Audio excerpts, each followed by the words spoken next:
ఆగి మీ చుట్టూ చూడండి, లేదా మీ వీధి చివర్లో టీ ఒట్టు దగ్గర, లేదంటే కాలేజీ బయట నిలబడి గమనించండి. మీకు కనిపించే కుర్రాళ్లలో చాలా మంది చేతుల్లో మొబైల్ ఫోన్లు ఉంటాయి.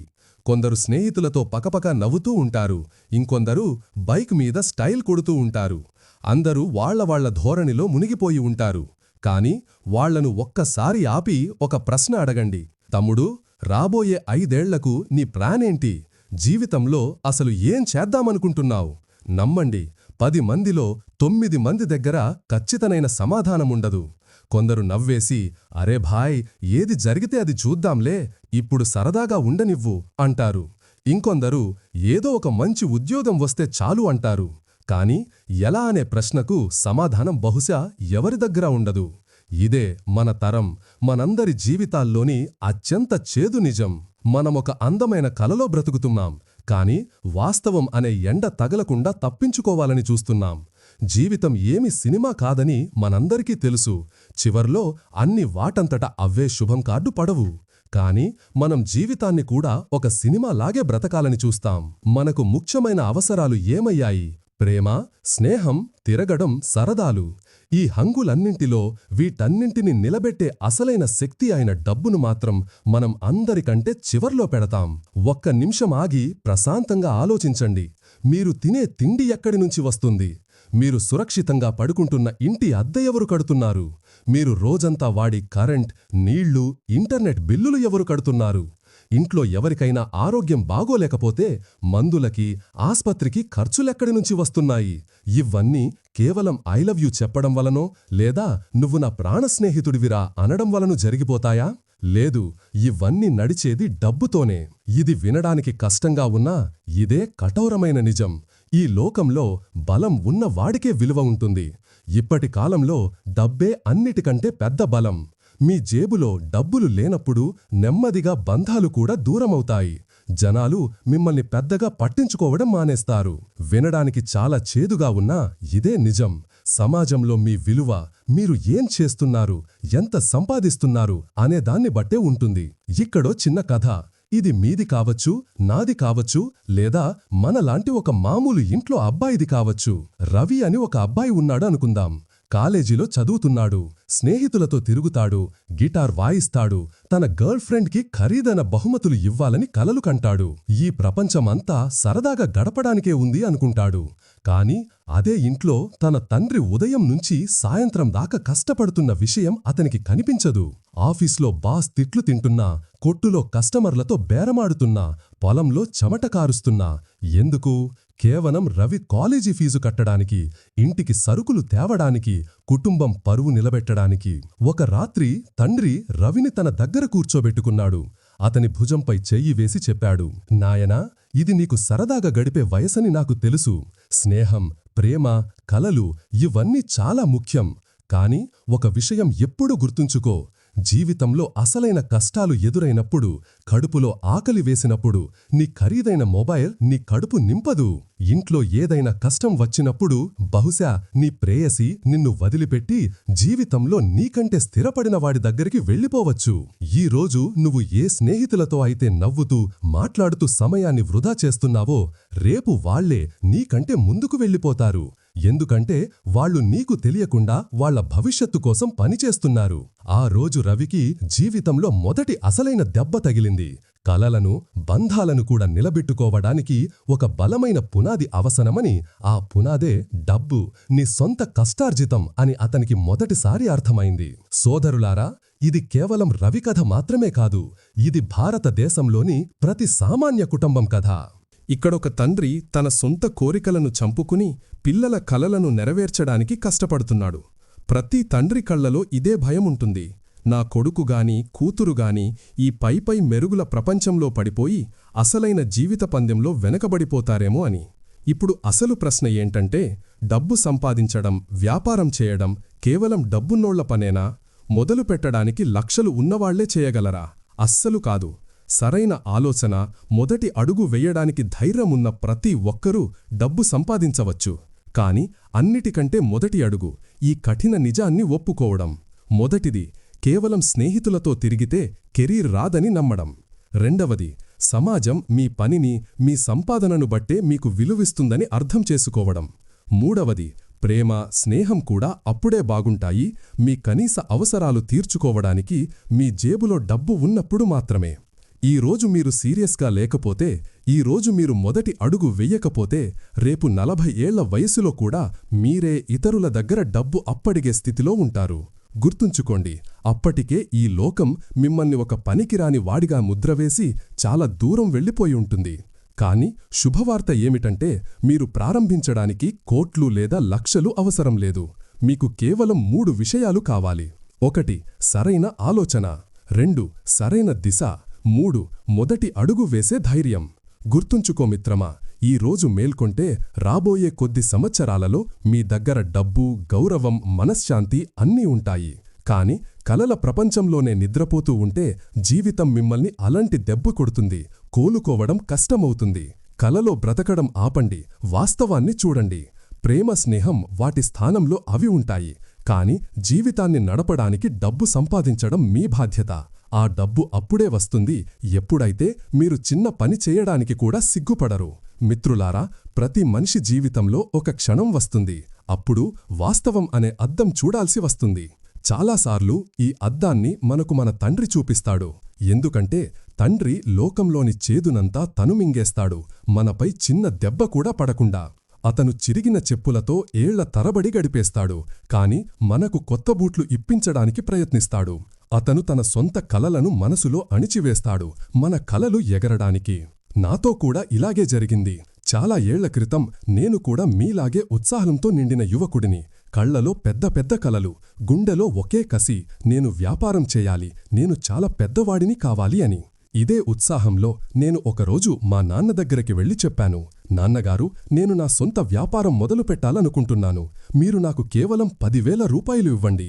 నేను మాట ఇస్తున్నాను, ఈ 10,000ను ఒకరోజు 10 కోట్లు చేస్తాను. నేను చాలా ఆశగా ఆయన వైపు చూశాను. నాన్న సంతోషిస్తారని, నా వీపు తట్టి, వెళ్ళు నాయనా, మా పేరు నిలదట్టు అంటారని అనుకున్నాను. కాని జరిగింది నేను ఊహించనిది. నాన్నగారు నా కళ్లలోకి చాలా ప్రశాంతంగా చూసి అన్నారు, నాయనా, నేను నీకు 10,000 కాదు కదా, 100 రూపాయలు కూడా ఇవ్వలేను. ఇది వినగానే నా కాళ్ల కింద భూమి కంపించినట్లయింది. నా ఉత్సాహం, నా కలలు ఒక్క క్షణంలో ముక్కలైపోయాయి. నా మనసులో వచ్చింది, నాన్న, నేను విజయం సాధించడం కోరుకోవడం లేదా? నా సామర్థ్యంపై ఆయనకు నమ్మకం లేదా? కాని ఆ తర్వాత ఆయన చెప్పిన మాట, ఆ ఒక్క మాట నా జీవితాంతం నా ఆలోచనను మార్చేసింది. నాన్నగారు అన్నారు, నాన్నగారు, నీ కలలు పెద్దవి, అది చాలా మంచి విషయం. కాని ఒక విషయం గుర్తుంచుకో, కలలను నెరవేర్చడానికి కేవలం ఆవేశం కాదు, బాధ్యత, తెలివి కూడా కావాలి. నేను నిన్ను మాత్రమే కాదు, నీ తోబుట్టువలను కూడా చూడాలి. నా జీవితాంతం దాచుకున్న డబ్బును మీ అందరి కలల కోసం ఇచ్చేస్తే నా దగ్గర ఏం మిగులుతుంది? మీ అందరి కోరికలు తీర్చగలిగేంత సంపాదన నా దగ్గర ఉందా? ఆయన ఇంకా అన్నారు, వ్యాపారం చేయడం తప్పు కాదు, కాని ఆ డబ్బు సంపాదించడానికి నీ సొంత సంఘర్షణ లేకపోతే నీకు ఎప్పటికీ డబ్బు అసలైన విలువ తెలియదు. Congratulations, boss, sir. You have reduced your diabetes. How did you reduce it, sir? You have diabetes, sir. ఎప్పటికీ డబ్బు అసలైన విలువ తెలియదు. నీ సొంత కష్టంతో 1000 రూపాయలు సంపాదిస్తే దాన్ని కూడా 10 సార్లు ఆలోచించి ఖర్చు పెడతావు. కాని నేను నీకు నేరుగా 10,000 ఇస్తే నువ్వు దాన్ని ఒక్క బెబ్బలో పోగొట్టుకుంటావు. ఎందుకంటే ఆ డబ్బు వెనక నీ చెమట లేదు. ఇది విని నేను నిశ్శబ్దంగా ఉండిపోయాను. ఆ రోజు నాకు మొదటిసారి అర్థమైంది, తండ్రి మనల్ని ఆపరు, కాని జీవితంలో ఏ పుస్తకం లేదా యూనివర్సిటీ నేర్పలేని పాఠాన్ని మనకు నేర్పిస్తారు. ఇదే తండ్రి ఇచ్చే అసలైన శిక్షణ. డబ్బు కేవలం కాగితం ముక్క కాదు, అది నీ కష్టం, నీ చెమట, నీ త్యాగం, నీ సరైన నిర్ణయాల ఫలితం. ఆ రోజు నాకు ఇది కూడా అర్థమైంది. నాన్న చెప్పిన కాదు అనేది మనల్ని బలహీనులను చేయడానికి కాదు, మనల్ని లోపలి నుండి బలంగా చేయడానికి. ఆయన మనకు ఊతకర్ర ఇవ్వాలనుకోరు, మనం సొంత కాళ్లపై నిలబడటం నేర్చుకోవాలని కోరుకుంటారు. ఈ రోజు మీరు కూడా అనుకుంటూ ఉండవచ్చు, మా నాన్న నాకు ఎందుకు మద్దతు ఇవ్వరు? ఆయన ప్రతి మాటకు ఎందుకు కాదు అంటారు? ఎందుకు పదే పదే సొంతంగా కష్టపడు, సొంతంగా సంపాదించు సంపాదించు అంటారు. దీనికి ఒకటే సమాధానం. ఎందుకంటే ఆయన మిమ్మల్ని ఈ ప్రపంచంలో అందరికంటే ఎక్కువగా ప్రేమిస్తారు. మీరు కష్టమనే నిప్పులో కాలి బంగారం కావాలని కోరుకుంటారు. అంతేగాని కాలకుండా పచ్చిగానే ఉండిపోకూడదని. ధీరుభాయ్ అంబానీ కూడా తన కొడుకులకు వ్యాపారాన్ని పళ్ళెంలో పెట్టి ఇవ్వలేదు. వాళ్లతో పెట్రోల్ పంపుల దగ్గర పనిచెయ్యించారు. దారాల గోదాములలో కూర్చోబెట్టారు. ఎందుకంటే వాళ్లకు డబ్బు, కష్టం యొక్క అసలైన విలువ తెలియాలని. కాబట్టి కష్టపడాలి. కాని ప్రశ్న అదే, ఎక్కడ మొదలుపెట్టాలి? జేబు ఖాళీగా ఉన్నప్పుడు డబ్బు ఎలా సంపాదించాలి? మిత్రులారా, ఈ విషయం మీకు ఏ స్కూల్ లేదా కాలేజీ చెప్పదు. పుస్తకాలలో మీకు చరిత్రలోని రాజుల కథలు దొరుకుతాయి. కాని నిజ జీవితంలో డబ్బు ఎలా సంపాదించాలో ఏ పుస్తకం నేర్పించదు. అందుకే నేనంటాను, మీ నాన్నగారు మిమ్మల్ని ఆపితే కోపగించుకోకండి. బదులుగా ఆయన మీకు లోకజ్ఞానం అంటే స్ట్రీట్ స్మార్ట్ అయ్యే దారి చూపిస్తున్నారని అర్థం చేసుకోండి. ఆ రోజు నుండి నేను నిర్ణయించుకున్నాను, నేను చిన్న పని అయినా చేస్తాను, కాని నా సొంత కష్టంతో మొదలు పెడతాను. ఎందుకంటే నాన్న చెప్పిన ఆ కాదు నన్ను జీవితంలోని అతి పెద్ద అవును కోసం సిద్ధం చేసింది. అవును కష్టపడటానికి, అవును బాధ్యత తీసుకోవడానికి. తండ్రి కోపం, ఆయన నిరాకరణ, అది ఆయన ద్వేషం కాదు, అది ఆయనకు చూపించటం తెలియని ప్రేమ.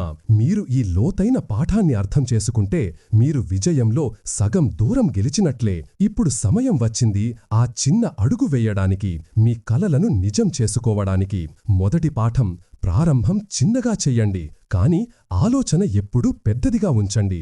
మీరు ఆలోచిస్తూ ఉండవచ్చు, చిన్న అడుగు, కాని నా దగ్గర డబ్బు లేదు, అనుభవం లేదు, పరిచయాలు లేవు. వినండి, ఇదే భయం, ఇదే సంకోచం ప్రతి యువకుడిని ముందుకు వెళ్లకుండా ఆపుతుంది. కాని విజయం సాధించేవాడు అంటాడు, నా దగ్గర ఉన్న కొద్దిపాటితోనే మొదలుపెడతాను, దాన్ని పెద్దది చేస్తాను. ప్రారంభించడానికి అత్యంత సులభమైన, నిజాయితీగల మార్గం కూరగాయల వ్యాపారం. అవును, కూరగాయలే.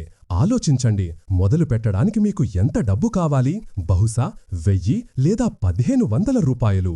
ఈ డబ్బుతో మీరు ఉదయాన్నే మార్కెట్కు వెళ్లి తాజా కూరగాయలు కొనవచ్చు. ఒక చిన్న బండి అద్దెకు తీసుకోవచ్చు. లేదా అది కూడా లేకపోతే మీ ఇంటి దగ్గర రోడ్డు పక్కన ఒక చాప వేసి కూడా మొదలుపెట్టవచ్చు. ఆలోచించండి, కేవలం 1000 రూపాయలతో మీరు ఒక రోజు వ్యాపారానికి యజమాని అయ్యారు. ఉదయం కూరగాయలు తేవడం, రోజంతా వాటిని అమ్మడం, సాయంత్రం మీ జేబులోకి ఎంత లాభం వచ్చిందో చూసుకోవడం. మీరు 1000 రూపాయల కూరగాయలు తెచ్చారు అనుకుందాం. రోజంతా కష్టపడి వాటిని 1500 లేదా 2000 రూపాయలకు అమ్మారు. అంటే ఒకే రోజులో మీరు 500 నుండి 1000 రూపాయల శుద్ధ లాభం సంపాదించారు. ఇప్పుడు ఇదే పనిని రోజూ చెయ్యండి. నెలాఖరులో చూసుకుంటే ఈ చిన్న ప్రారంభం మీ చేతిలో 15 నుండి 30,000 రూపాయలు పెడుతుంది. ముంబైకి చెందిన కిరణ్ అనే అబ్బాయి కథ వినండి. అతను కాలేజీ నుండి దొరికిన ఖాళీ సమయంలో తన ప్రాంతంలో కూరగాయలు అమ్మడం మొదలుపెట్టాడు. మొదటి రోజు చాలా సిగ్గుపడ్డాడు.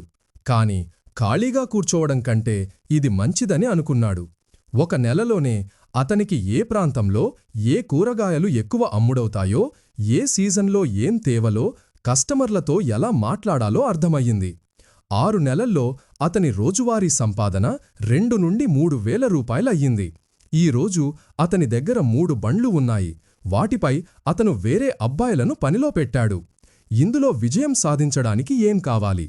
మొదటిది సరి అయిన ప్రదేశం. రద్దీగా ఉండే ప్రాంతం లేదా కాలనీని ఎంచుకోండి.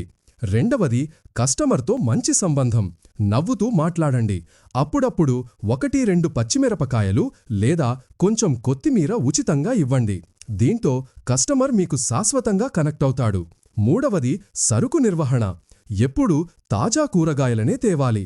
ఎందుకంటే పాడైపోయిన కూరగాయలు మీకు నేరుగా నష్టం కలిగిస్తాయి. ప్రారంభంలో లాభం తక్కువగా అనిపించవచ్చు, కాని ఆలోచన పెద్దదిగా ఉంచండి. ఇదే 1000 నెమ్మదిగా 10,000, 50,000, ఆపై లక్షలుగా మారుతుంది.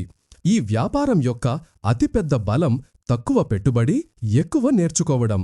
మీరు దీని ద్వారా వ్యాపారం యొక్క అసలైన మెళకువలు నేర్చుకుంటారు.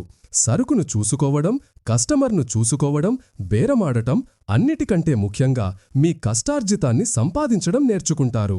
రెండవ ఆలోచన, ఇది మీకు వింతగా అనిపించవచ్చు, కాని చాలా లాభదాయకమైనది. అది పాత సామాన్ల వ్యాపారం, అంటే స్క్రాప్ వ్యాపారం. ఆలోచించండి, ప్రతి నగరంలో, ప్రతి ఇంట్లో పాత వస్తువులను పడేస్తారు. పాత ఇనుము, రాగి, విరిగిన యంత్రాలు, పాడైపోయిన ఎలక్ట్రానిక్ వస్తువులు. ఇవి కొందరికి కేవలం చెత్త. కాని మీరు వాటిని సేకరించి సరియైన చోట అమ్ముతే ఈ చెత్త బంగారంగా మారుతుంది. ఇది కూడా మీరు 1 లేదా 2,000 రూపాయలతో మొదలుపెట్టవచ్చు. మీ చుట్టుపక్కల ఇళ్ళు, ఆఫీసులు, దుకాణాల నుండి పాత సామాన్లు, పాత వార్తాపత్రికలు కొనండి. ప్రతి వస్తువుకు ఒక రేటు ఉంటుంది. నెమ్మదుగా మీకు మార్కెట్ ధర అర్థమవుతుంది. మీరు 1000 రూపాయల పాత సామాను కొన్నారనుకుందాం. దాన్ని కొంచెం వేరు చేసి, శుభ్రం చేసి, పెద్ద స్క్రాప్ వాళ్లకు 1500కు లేదా 2000కు అమ్మారు. పూణేకి చెందిన విక్రమ్ అనే అబ్బాయి కాలేజుతో పాటు డబ్బు సంపాదించడానికి పాత సామాన్లు సేకరించడం మొదలుపెట్టాడు. మొదట అతనికి కష్టమయ్యింది. జనాలు నమ్మలేదు. కాని 3 నెలల్లో అతను తనకంటూ ఒక నెట్వర్క్ ఏర్పాటు చేసుకున్నాడు. ఈ రోజు అతనికి స్వంతంగా ఒక చిన్న స్క్రాప్ దుకాణం ఉంది. నెలకు 70 నుండి 80,000 రూపాయలు సంపాదిస్తున్నాడు. ఇందులో విజయం సాధించడానికి మీరు నెట్వర్క్ నిర్మించుకోవాలి. ప్రజల నమ్మకాన్ని గెలుచుకోవాలి. గుర్తుంచుకోండి, ఒకరికి చెత్త అయినది మీకు డబ్బుగా మారవచ్చు. 3వ ఆలోచన, ఆటబొమ్మల వ్యాపారం. ఆలోచించండి, ప్రతి కుటుంబంలో పిల్లలు ఉంటారు. పుట్టినరోజైనా, పండగ అయినా ఆటబొమ్మలకు గిరాకీ ఎప్పుడూ ఉంటుంది. తల్లిదండ్రులు తమ పిల్లల ముఖంలో చిరునవ్వు కోసం డబ్బు ఖర్చు పెట్టడానికి